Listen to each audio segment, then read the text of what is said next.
Mike from the Mike James Rock Show.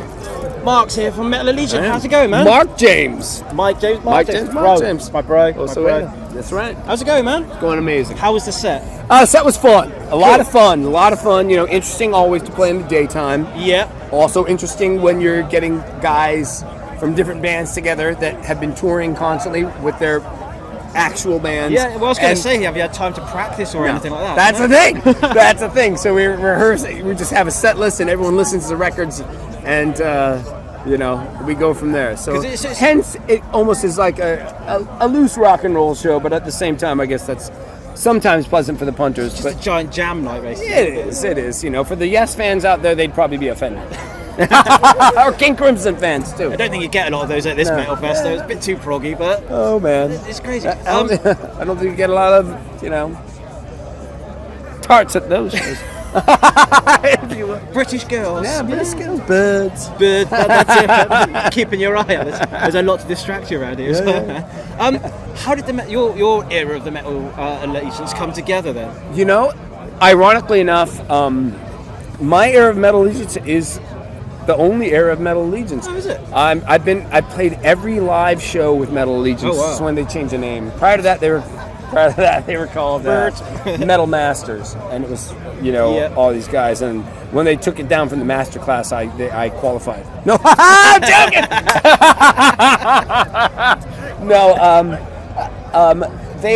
I'm friends with, you know, these guys from every band for many years.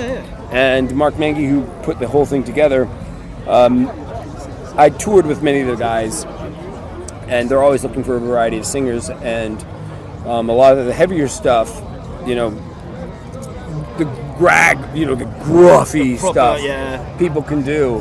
And when they were looking for someone who could do some of that and clean vocals, you know, I'm not saying it's a lost art. Thank God more and more people can do that. Yeah.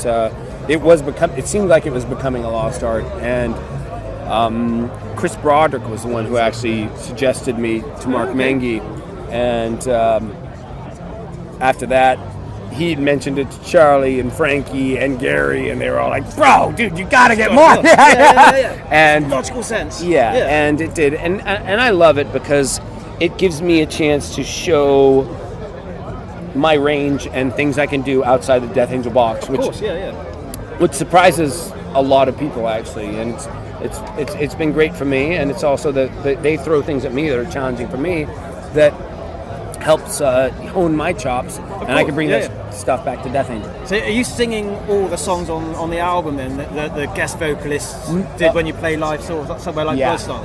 Yeah, I mean, I've had to do Chuck Billy, I've had to do Phil Anselmo. I mean, I'd love to see you do the Jamie Jasta thing. I've not done that yet. I've not done that. Jamie, I can't. Get your headband on. You know, that's the thing. That's the really gruff, you know.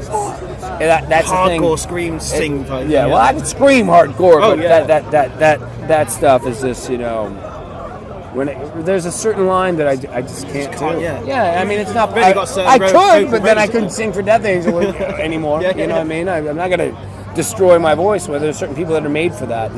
It's just not me. Because the Allegiance just brought out a new EP as well. It's got Troy Saunders on it and people like that.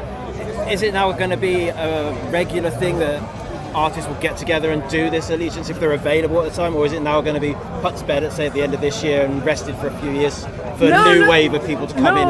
I think, you know, that's the beauty of it, is it's a revolving cast at all times, and, you know, love Troy.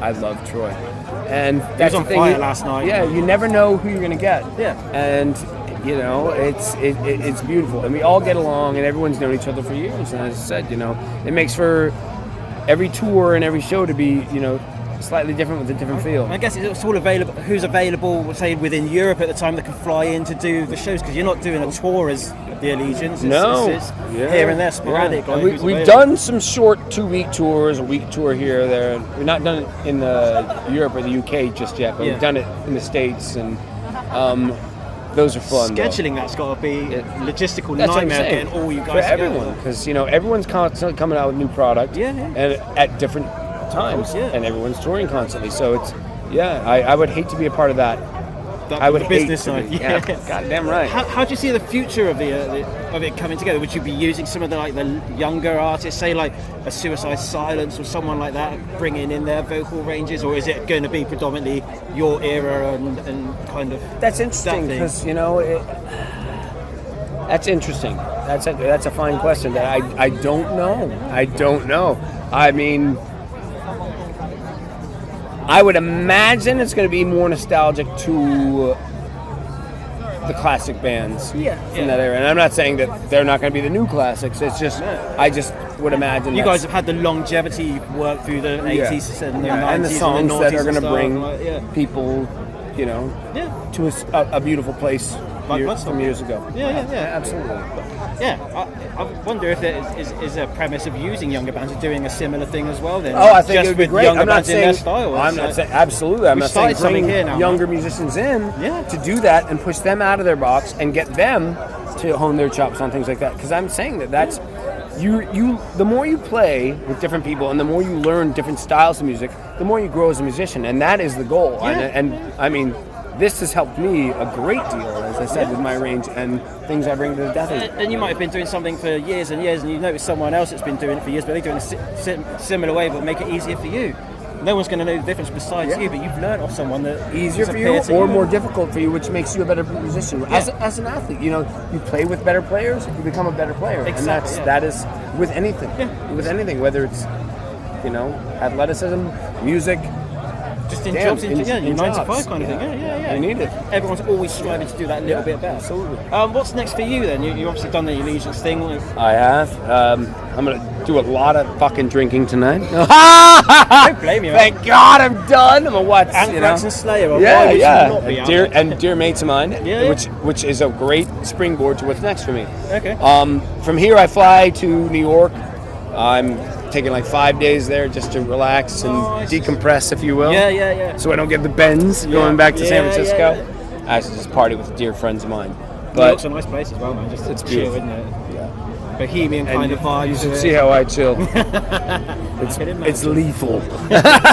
Anyway, so then I go back to San Francisco and then start rehearsing with Death Angel for the tour. Okay. Prior to coming out for this, me and the Death Angel guys have been rehearsing non-stop for the last 2 months. Oh, okay. So this was a nice break for me, actually. Yeah. So we get back, I have 2 weeks to rehearse, and then that's when my busy time finally kicks in. And then you're on the road for however long it takes. The Evil Divide came out a few months ago, the latest Death Angel record. We've not toured for it yet.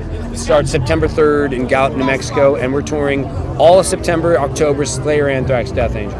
Wow, what a Slayer, Anthrax, Death Angel. I spoke to Frank Ballo just now. 2 months. That tour. Jehovah, they're excited about it as well. And then after that, the non-Slayer shows are Anthrax, Death Angel shows. The non-Anthrax shows are Death Angel headliners. So I mean, we're starting to tour for this record and push the hell out of this record. We're very proud of it. You're going to come back over here and do some headlines. Goddamn right. We will in the new year. In the new year. God, come on. Well, it's been an absolute pleasure catching up with you, man. I know you've got other interviews and things to do, and hopefully we'll catch up with you on your own headline show. Thanks very much. We'll be back in the new year. Cool, man.